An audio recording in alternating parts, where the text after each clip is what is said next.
están, amigos? Miren, les tengo preparado un té. Estoy dejando poco a poco el café y lo estoy sustituyendo por té verde. Parece que tiene mayores cualidades benéficas para el organismo, y Javier también se está tomando un tecito. Él nunca ha tomado café. Estamos con Javier Verdeó, intelectual venezolano, profesor universitario de la UCB, maestría en Ciencias de la Planificación del CENDE, con varios escritos, quien nos está acompañando desde la semana pasada en una reflexión sobre la izquierda, qué es la izquierda y cómo se come eso. Hay una izquierda triunfadora, hay una izquierda fracasada, hay una izquierda radical, cuántas izquierdas hay. Y en el caso del mundo, Javier, yo te voy a, para entrar ya de lleno al programa y ganar tiempo, a preguntar qué ha pasado con la izquierda en el mundo, cuáles son sus mutaciones. En años recientes tuvimos algunas esperanzas con los movimientos de insurrectos, de desobedientes en Europa, no nos representan, gritaban en las concentraciones, en el Zócalo de Madrid, movimientos como en México, que dieron como fruto la presidencia de López Obrador, mientras que los zapatistas como que se desinflaron, ¿no? Salieron un poco de la escena de los reflectores mediáticos. Otros movimientos han venido al relevo, como los chalecos amarillos en Francia, con ciertas réplicas en Italia y en otros países, y hay una renovación del laborismo radical en el Reino Unido. ¿Cómo ves tú todo ese proceso de recambio, reacomodo, reajuste de la izquierda en el mundo y hasta en Estados Unidos con Bernie Sanders y todos los movimientos que siguen acompañando la renovación de las fuerzas sociales en los Estados Unidos? ¿Cómo ves tú eso a la luz de una Europa que pareciera cansada, donde se imponen las derechas en los gobiernos? Sí, fíjate, el maestro Negri tiene un concepto que es fundamental para darle una respuesta a esa situación. Él llama a ese concepto composición social y de clase de un actor colectivo. La composición, el tema de la composición social y de clases, porque hay un largo proceso de reestructuración del capital desde mediados de los años 70, que es precisamente el momento más relevante para entender cómo el estado de bienestar europeo, que era el modelo prototípico y que fue el modelo de contención de la avanzada comunista en los países del norte, ese modelo, luego del declive de la influencia geopolítica de la Unión Soviética y finalmente con su crisis en los años 90, ese modelo, Juan, fue desmantelado progresivamente. Desde la caída del muro de Berlín para acá. No, desde antes. Del informe de la Comisión Trilateral y del Club de Roma sobre la democracia, la avanzada neoconservadora y neoliberal. El primer eslabón, eso fue producto como el reflujo de la crisis de los años 68-77.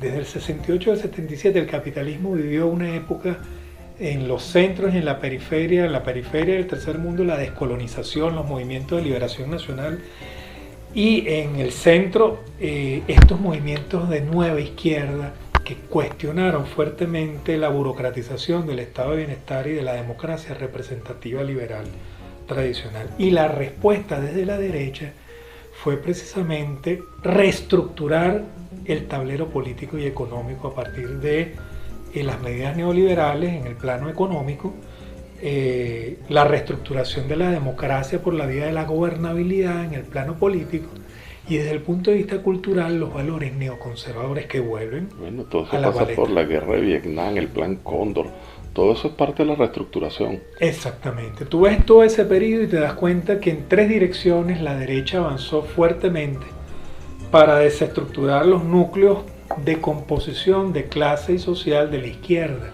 a lo largo y ancho del mundo. Y entre eso está precisamente convertir a la izquierda en grupuscular, en una izquierda terrorista, acusarlos de terroristas. En el caso de Europa, las Brigadas Rojas y todo el tema en Italia y el Ejército Rojo alemán son expresión palmaria de cómo el Estado fue arrinconando a la nueva izquierda hacia el lado que más le convenía, hacia el lado funcional, marginalizándola y haciéndola funcional a un Estado cada vez más represivo, vigilante, de control social, etcétera, etcétera.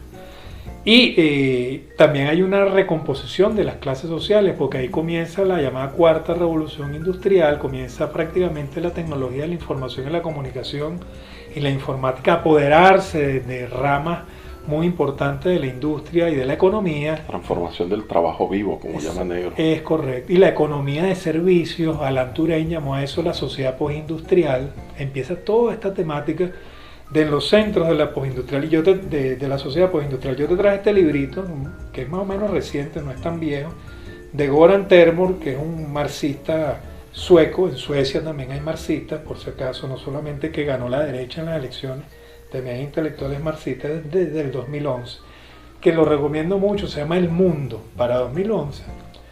Göran Termor hizo esta reflexión, pero lo interesante, Juan, que te quería mostrar aquí es la composición de la fuerza de trabajo en las regiones del mundo, en diferentes regiones del mundo en el año 2008.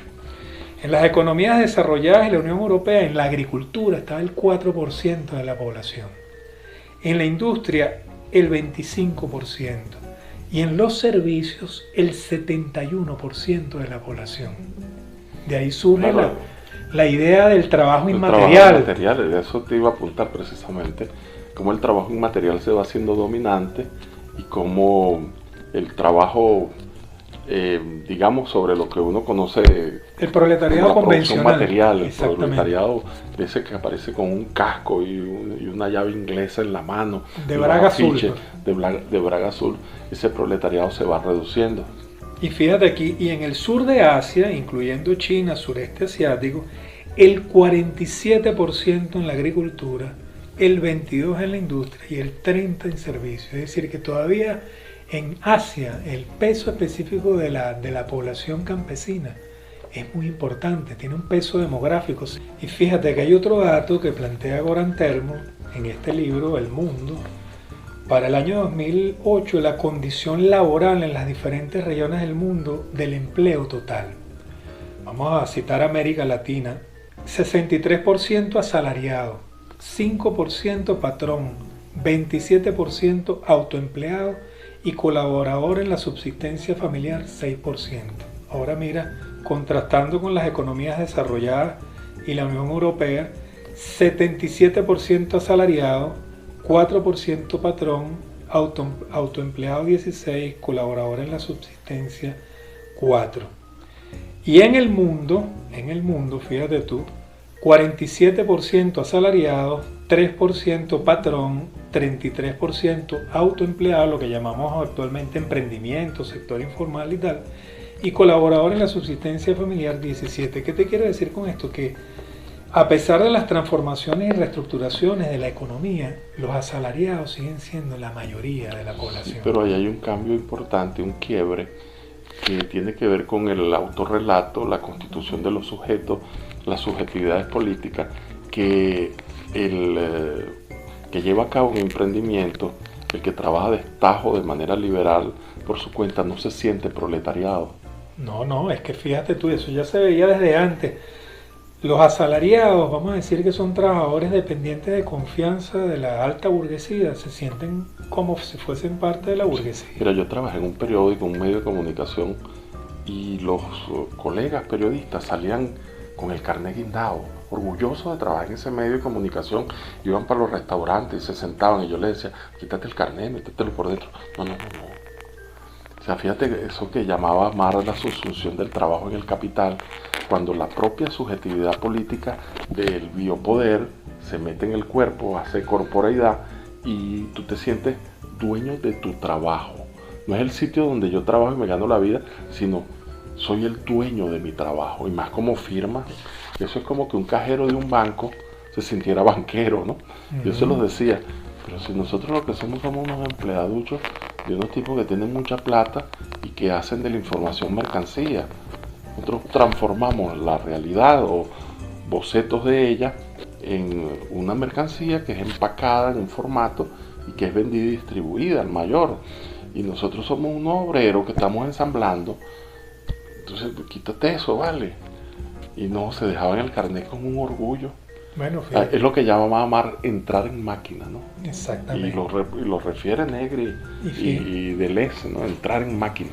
Y fíjate que, por ejemplo, en el caso venezolano, con esta terrible situación de la hiperinflación y la dolarización, ahí la gente cuando transitó del bolívar a la dolarización se dio cuenta que quien ganaba en bolívares y en ingresos fijos, es decir, remuneraciones al trabajo, en salario, tenía una gigantesca desventaja frente al que tenía ingresos variables, es decir, que tenía varias entradas. Mataba tigre, pues. Además de matar tigre, tenía varias empresas. La empresa puede siempre ajustar ganancias, a diferencia del salario. El trabajador no tiene control sobre su salario, control político sobre el salario, a menos que se organice y luche, como está sucediendo. En cambio, el capitalista tiene control sobre la tasa de beneficio y sobre la manera de organizar los costos de producción en las empresas. Y eso genera una composición ideológica también. La gente, tú te das cuenta que a pesar de que la situación socioeconómica es de determinada manera, cuando le comienzan a tocar el bolsillo, comienzan a cruzarse de nuevo las líneas entre la autoidentificación, vamos a llamarla así, ideológica, y lo material.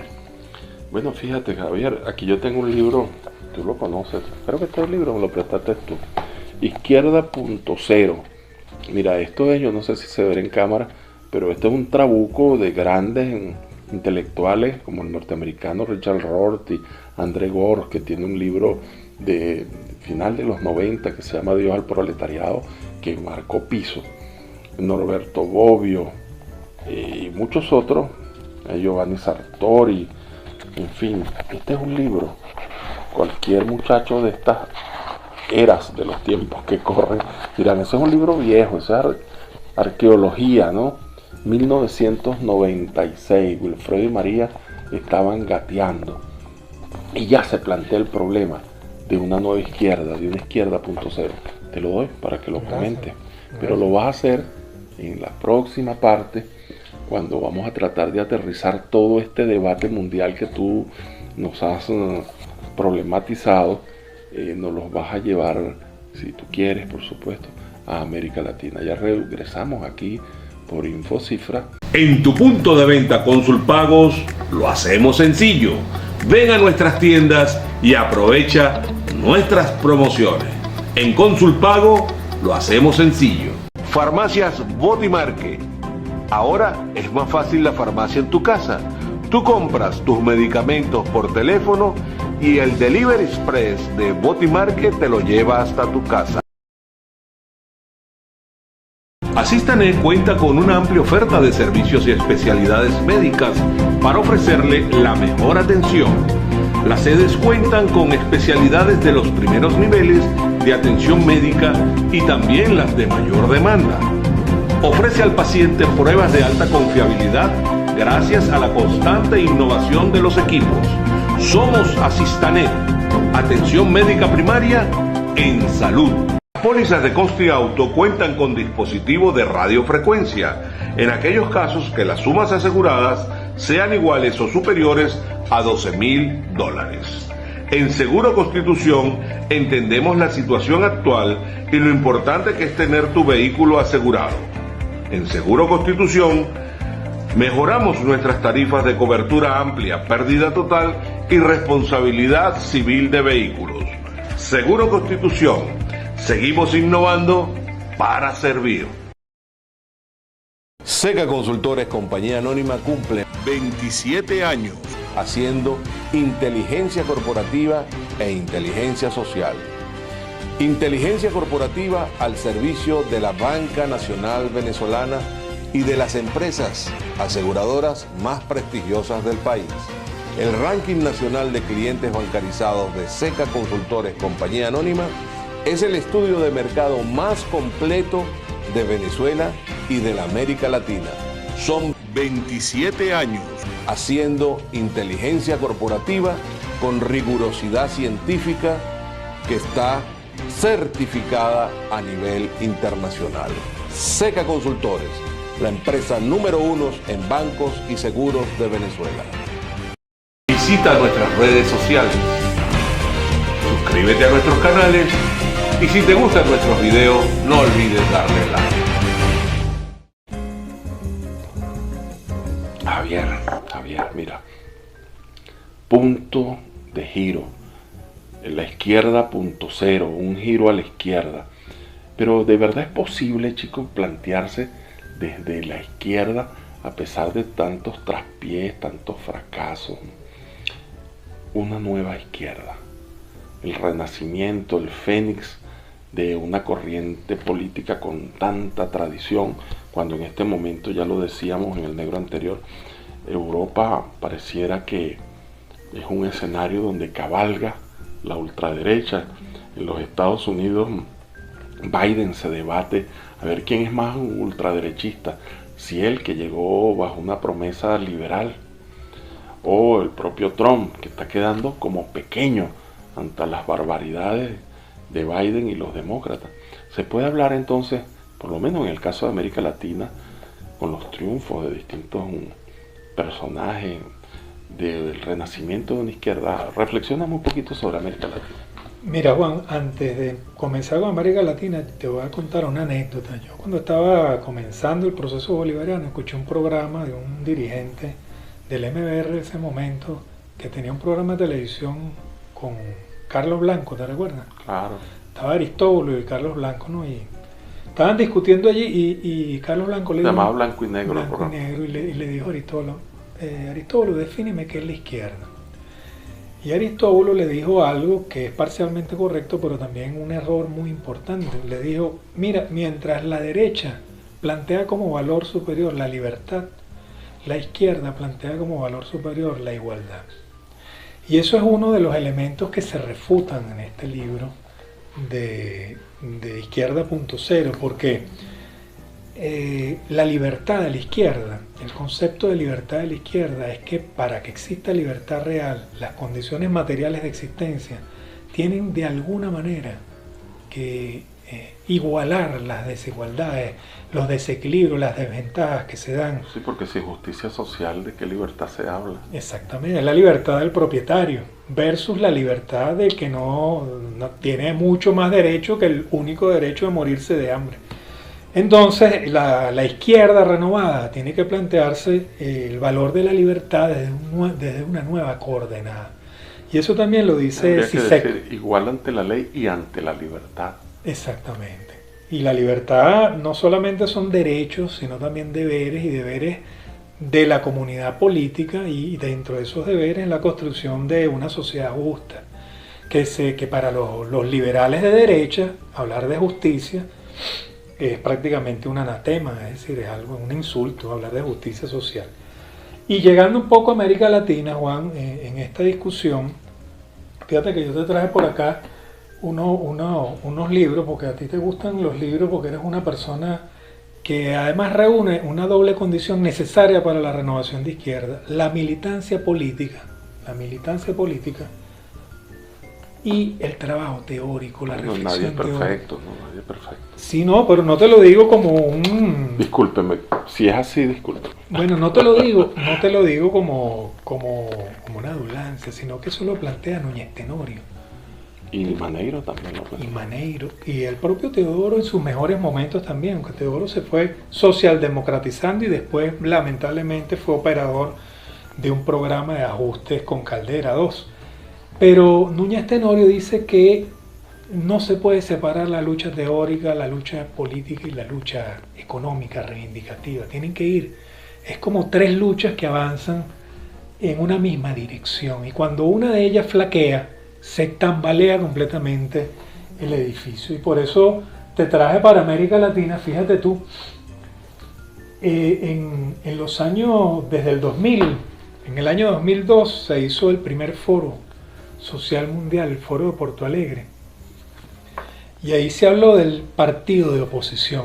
Fíjate tú qué interesante esa Noam Chomsky, Petras, Daniel Benzai, Lowy, Saramago, Samir Amin, unos intelectuales con un perfil y una gravitación de alcance mundial, y hablaban de cómo construir una nueva internacional, que por cierto era un objetivo que Chávez le dio al PSUV en el 2010. Retomó la quinta internacional, la llamó Chávez. La llamó Chávez, que fue una tarea frustrada, truncada y también bloqueada por los propios aparateros del partido, lo que llaman el partido aparato en ese momento.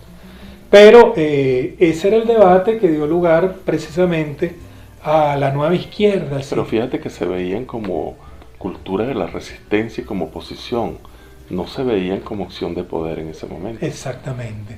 ¿Por qué razón? Fíjate, 2002 es un año bien complicado, es el año de el ataque a las Torres Gemelas, el 11 de septiembre, fecha coincidente además con el derrocamiento por parte de Pinochet de Salvador Allende en Chile en el año 2000. Y cuando Chávez se propone el ALCA por primera vez en confrontación con el proyecto norteamericano. Exacto. ALCA para el carajo, dijo Chávez.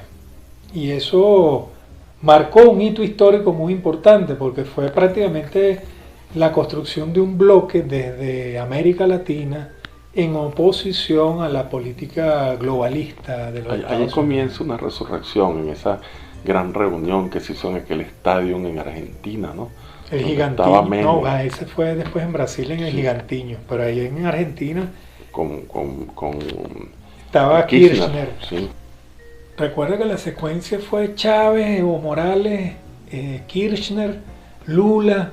Sí, ahí se abrió, Chávez abrió una brecha muy importante sin duda. Y le quitó a la izquierda, vamos a decir, esa izquierda de lamentación y el tufo terrorista y el tufo guerrillero. Exactamente. Le dio un barniz y una profundidad, no solamente en la superficie del barniz, sino también una profundidad de compromiso democrático. Es correcto.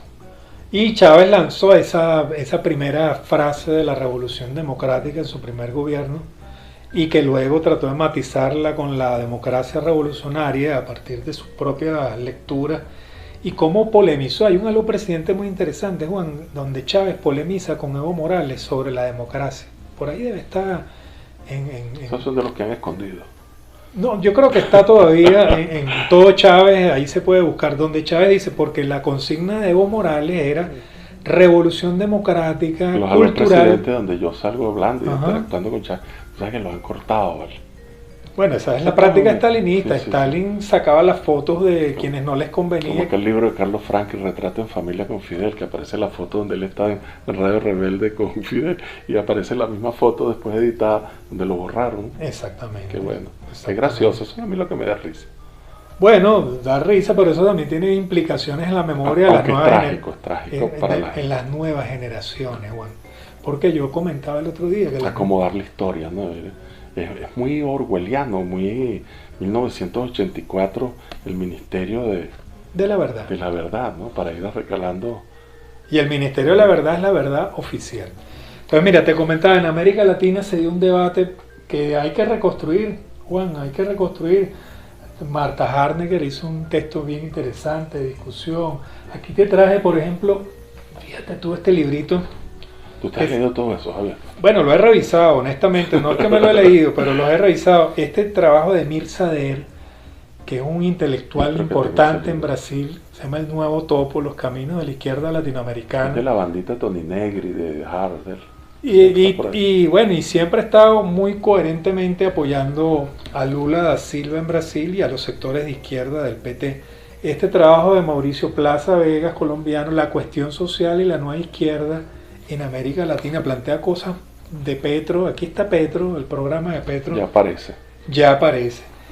Este trabajo que a mí me ha parecido importantísimo, se llama Reinventando la Revolución, la renovación del discurso de la izquierda en Cuba y México. Y mira cómo se va feminizando el Che en la medida que se vincula con Frida Kahlo y va saliendo otra imagen, actor, otro personaje. De Edward McCaughey. Este libro es bien importante. Y este trabajo que para mí marca un hito de la discusión política en América Latina, que es el trabajo del maestro Enrique Dussel, 20 tesis de política. Yo lo he trabajado también. Que es un trabajo, mira Juan, aquí hay un capítulo, y perdona que me detenga rápidamente en esto. Yo sé que el tiempo en televisión es, como decía Bourdieu, él decía, lamentablemente la televisión no nos deja pensar. Nos permite trabajar solo tópicos, decía. Exactamente.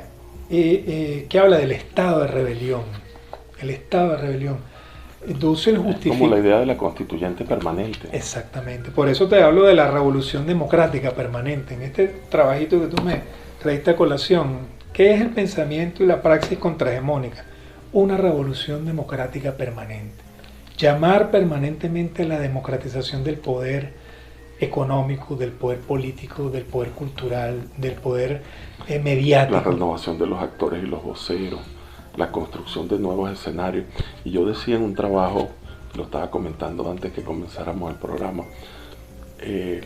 donde la democracia y el diálogo no sean una consigna o un procedimiento, sean una práctica social extendida y donde el diálogo sea entre iguales y desde el reconocimiento del otro.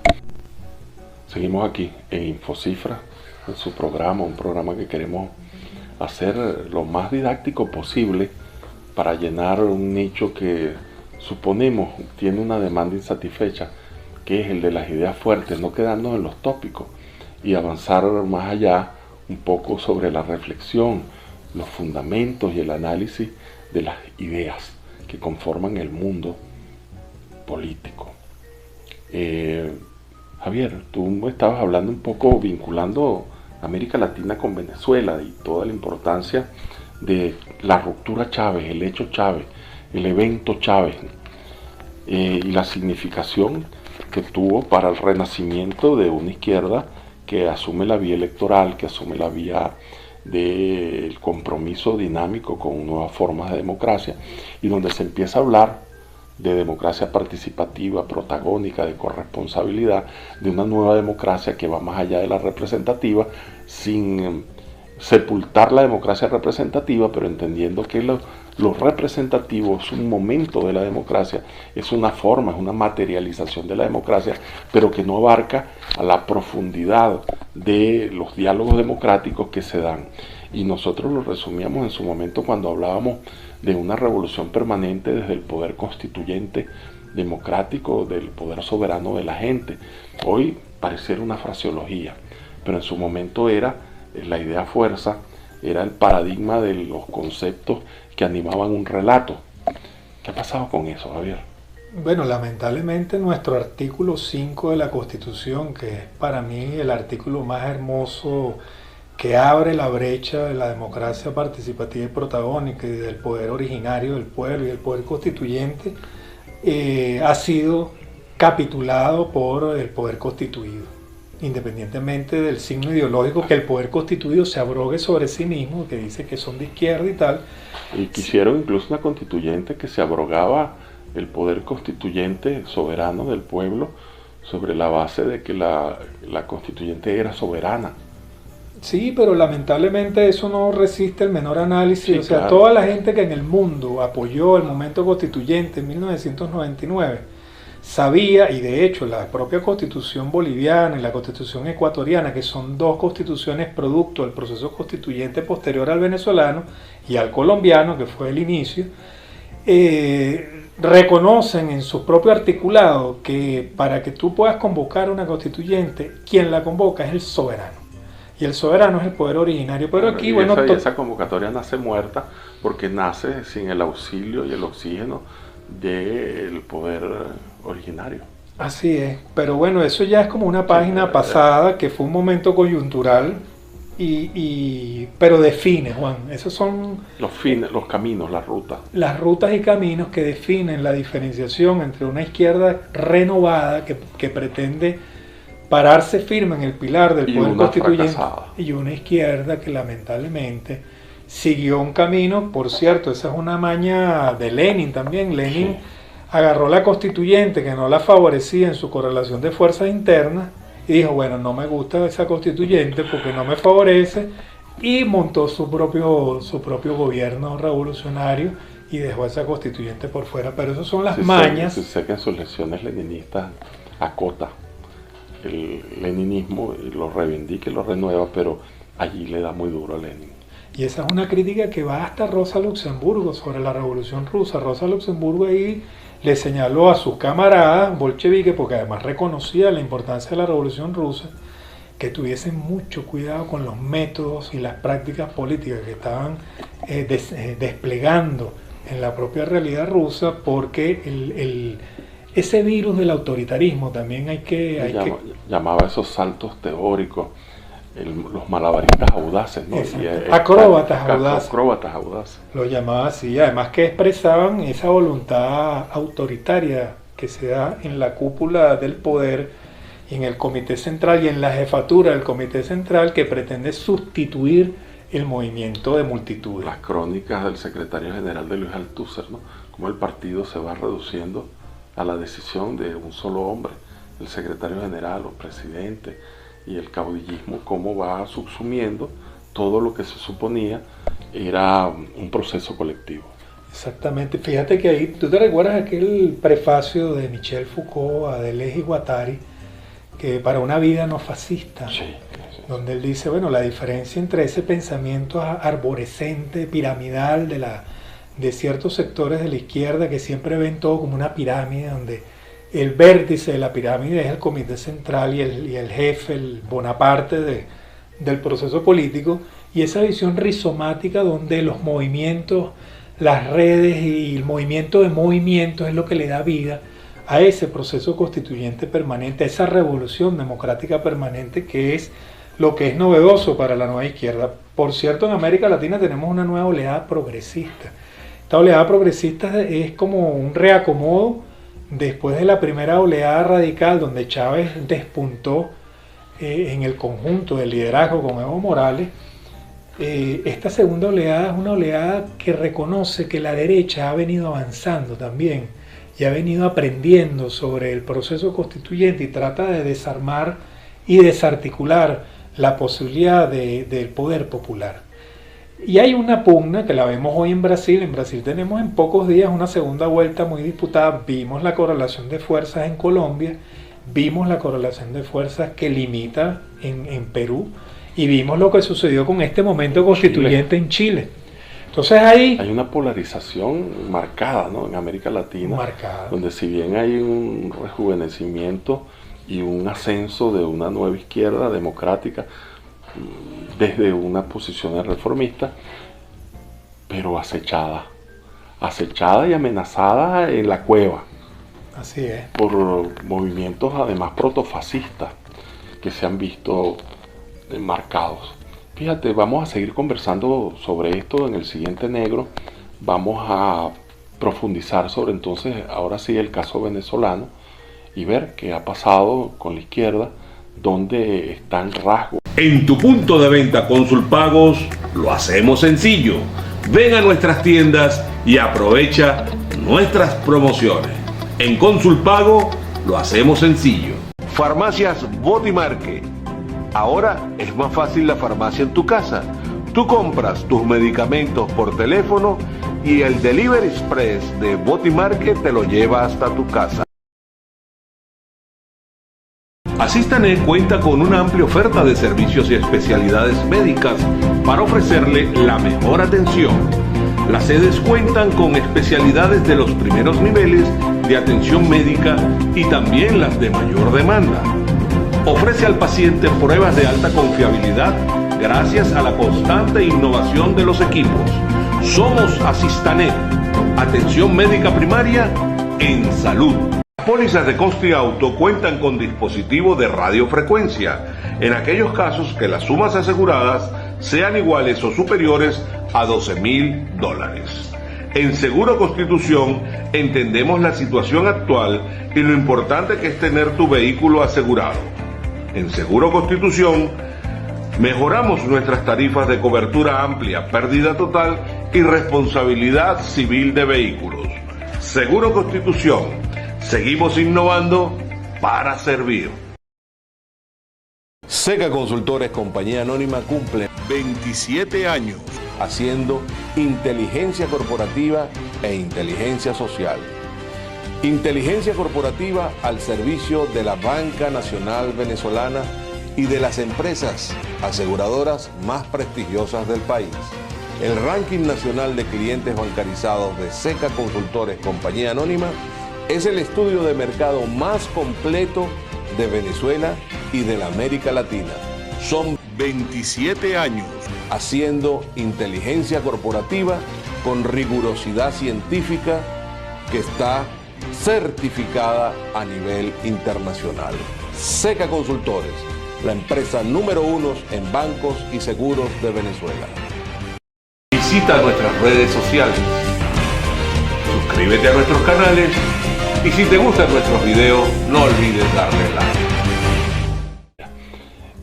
Estamos con Javier Verdós, intelectual venezolano, profesor universitario de la UCB en la Escuela de Sociología, magíster en Ciencias de la Comunicación. Javier, ¿qué queda de la izquierda en Venezuela? Hay una debacle, está en el poder la izquierda se fue de vacaciones, está presa de sus propios dogmatismos. Y te digo las, pero ya hemos dicho que son las, ¿no? Uno trata de reducir al singular, aunque se trata de una pluralidad. ¿Qué se puede decir de estas singularidades de lo que es hoy la izquierda en un escenario mundial vaciado de ideologías, donde se habla del fin de las ideologías y donde hay, como dijera el maestro Tony Negri, una marcada recurrencia a un extremismo de centro, al extremo centro? Todo el mundo quiere ser de centro como para que no se contamine y no quede lugar a duda que tiene un cierto estado, velo de pureza, su planteamiento. Eso es posible. Tú sabes que hay un autor, Juan, de la Liga Anticapitalista en Francia, que se llama Razmik Keoucheyan, tiene un apellido bastante raro. Es de origen hindú, azerbaiyano, pakistaní, por allí debe estar. Y él plantea que ese extremo centro, que está representado teóricamente en la figura de Jürgen Habermas, de esa acción comunicativa y de la política como construcción de consenso comunicativo en el centro, ese extremo centro es la antesala de los populismos de derecha. Cuando el extremo centro, su agenda, que es una agenda moderna, racionalista, que quiere que la política muy liberal, que sea dialogante, deliberante, pero no reconoce la agenda de los sectores populares, de las clases trabajadoras. No reconoce los intereses en juego. Exactamente. Por allí se va colando entonces la agenda del nacionalismo de derecha, el soberanismo de derecha que llaman en Europa, que plantea una agenda de segmentación de la lucha en el mercado de trabajo entre los nacionales que merecen un trabajo digno y la peste que viene del extranjero, el trabajo inmigrante. Plantean y desplazan la lucha de clases a un problema de nacionales contra inmigrantes. Exactamente. Y utilizando esa escansión, donde los empresarios son aliados. Exacto. Hay que ganárselos para que entiendan el proyecto nacional. Es correcto. Y tenemos dentro de los sectores dominantes un sector dominante globalista que está muy vinculado a las corporaciones y un sector dominante que reconoce el papel del actor estatal nacional como un elemento clave para mantener viva la idea de nación. Y sin la idea de nación no tienen integración social y política, y la derecha populista se queda sin uno de los ítems fundamentales de su relato. Por eso vemos... Ahora, que yo siento que han robado, o se han apropiado, mejor decirlo así, se han apropiado de consignas del relato de la izquierda, y han dejado a la izquierda desguarnecida y le han quitado las armas a la izquierda. Entonces uno ve una izquierda hoy que coquetea más bien con el centro, que se hace pasar por centrista, entonces hablan del centro izquierda, un poco para tratar de desesperadamente de rajuñar sus viejas consignas. No, y además de volverse aceptables y ser tolerados por los sectores dominantes. Esa izquierda que se disfraza, no se disfraza, incluso yo digo que se metamorfosea. ¿Qué es más bien eso? Hay el transformismo ideológico, como lo llamó Gramsci, es decir, que hay, así como hay transformistas desde el punto de vista de sus orientaciones, que les gusta vestirse de otro género y tal, hombres en mujeres, mujeres en hombres, etcétera, etcétera. Ideológicamente hay gente que al ponerse su relato de derecha, se convierten en derecha. Y el relato de derecha es, por ejemplo, decir un día, mira, yo voy a defender la Constitución y la soberanía de la moneda nacional, el Bolívar, y a los 3 meses decir, no, yo creo que la dolarización es lo más importante.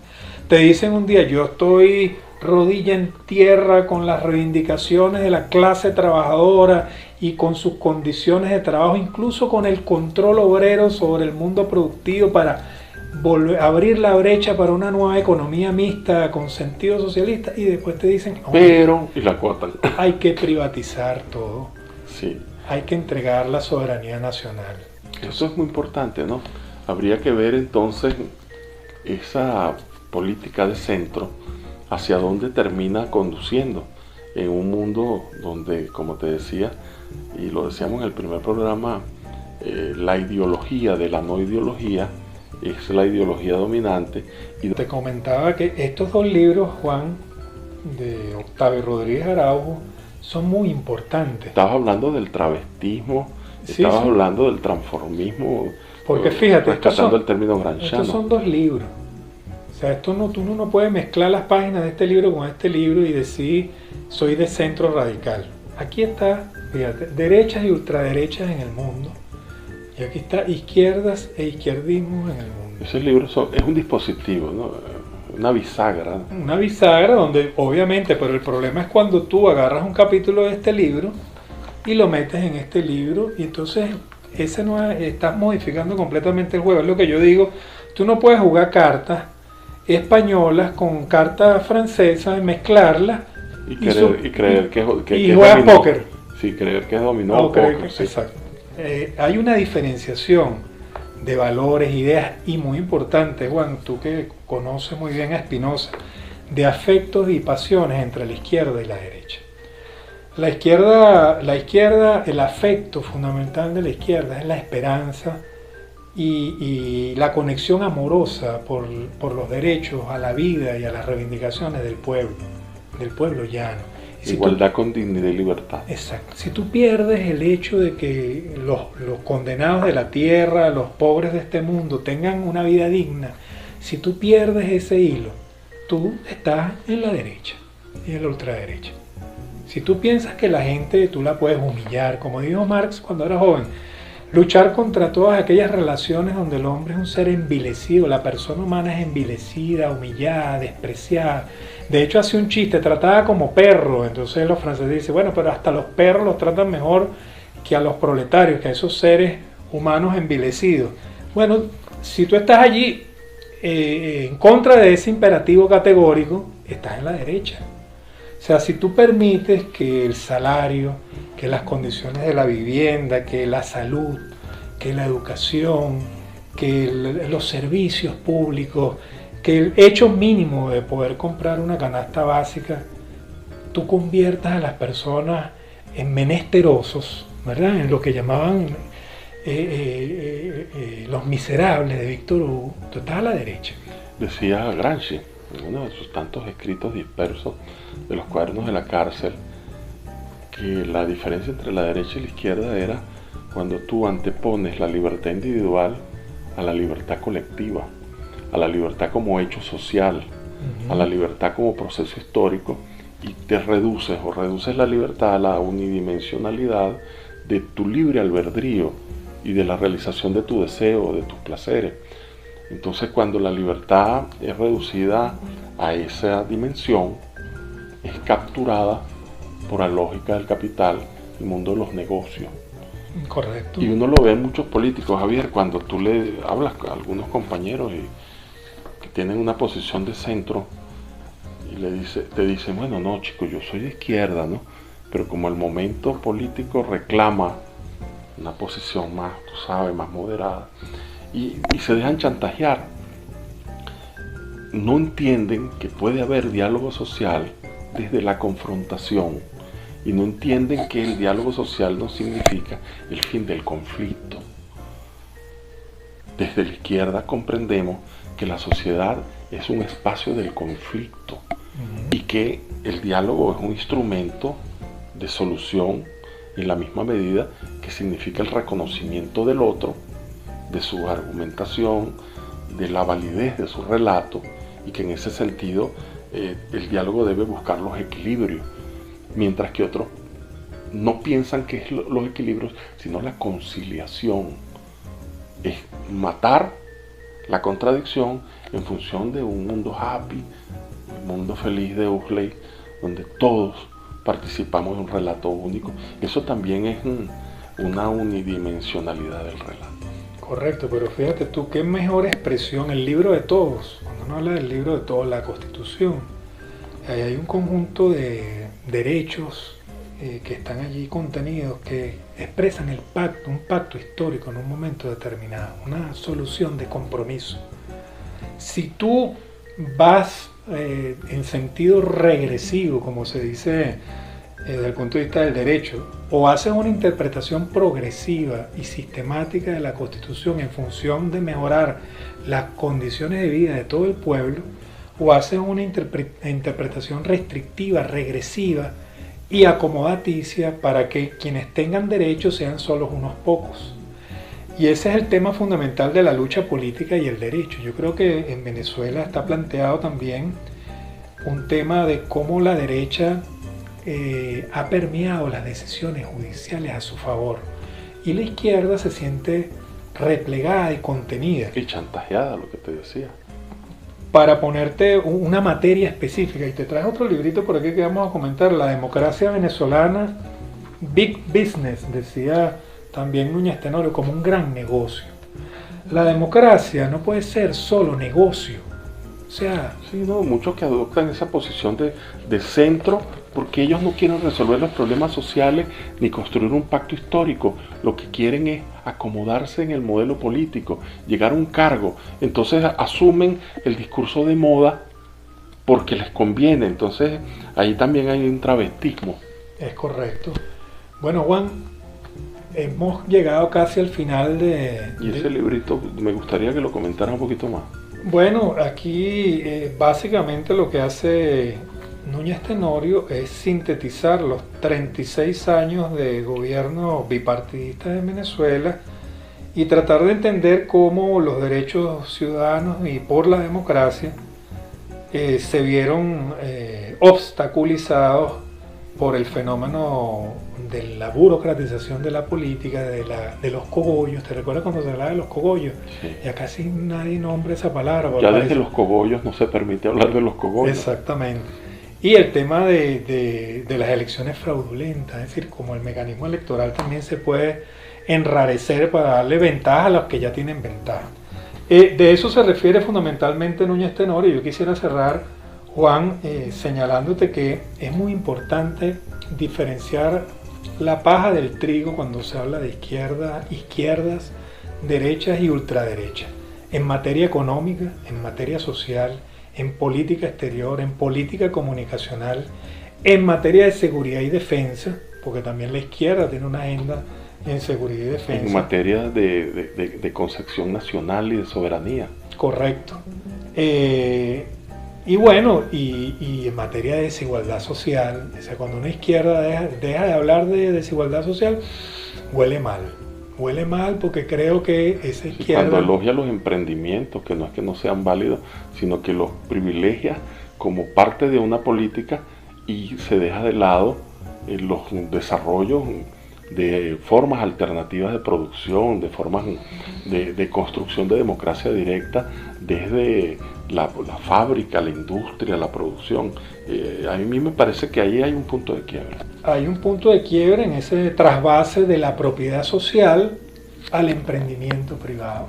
Además, es un emprendimiento que tiene por detrás, Juan, algo muy terrible que fue propio de principios del siglo XX, finales del XIX, que es el socialdarwinismo, el darwinismo social. El sálvese quien pueda. Que sálvese quien pueda, sálvate como tú puedas. Y yo veo cómo te ayudo. Y yo veo cómo te ayudo. Entonces, bueno, Juan, agradecido por esta oportunidad. Mira, Javier, yo creo que esto da para más.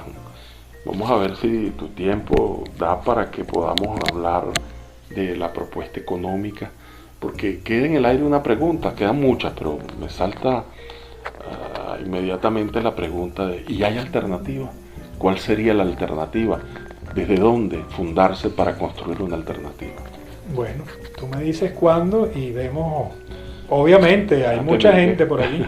Hay mucha gente que uno trata de esquivar para no estar llevándose por el medio y no personalizar el debate, porque el debate teórico es una cosa y el debate contingente es otro. Se trata de que estemos claros en cuál es la dimensión problemática de las ideas y cómo ellas inciden en la vida real. Muchas gracias, amigos. Nos seguimos viendo aquí en Infocifras.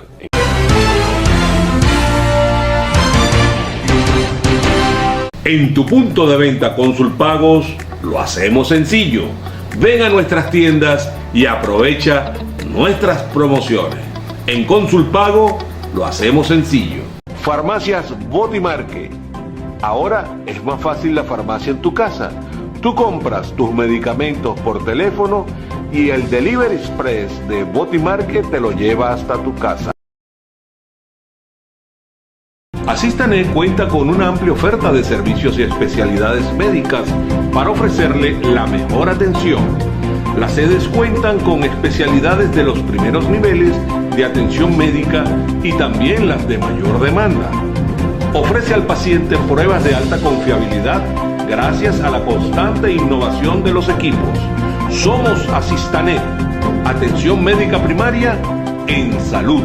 Las pólizas de Costi Auto cuentan con dispositivo de radiofrecuencia en aquellos casos que las sumas aseguradas sean iguales o superiores a $12,000. En Seguro Constitución entendemos la situación actual y lo importante que es tener tu vehículo asegurado. En Seguro Constitución mejoramos nuestras tarifas de cobertura amplia, pérdida total y responsabilidad civil de vehículos. Seguro Constitución. Seguimos innovando para servir. Seca Consultores Compañía Anónima cumple 27 años haciendo inteligencia corporativa e inteligencia social. Inteligencia corporativa al servicio de la Banca Nacional Venezolana y de las empresas aseguradoras más prestigiosas del país. El ranking nacional de clientes bancarizados de Seca Consultores Compañía Anónima es el estudio de mercado más completo de Venezuela y de la América Latina. Son 27 años haciendo inteligencia corporativa con rigurosidad científica que está certificada a nivel internacional. Seca Consultores, la empresa número 1 en bancos y seguros de Venezuela. Visita nuestras redes sociales, suscríbete a nuestros canales y si te gustan nuestros videos, no olvides darle like.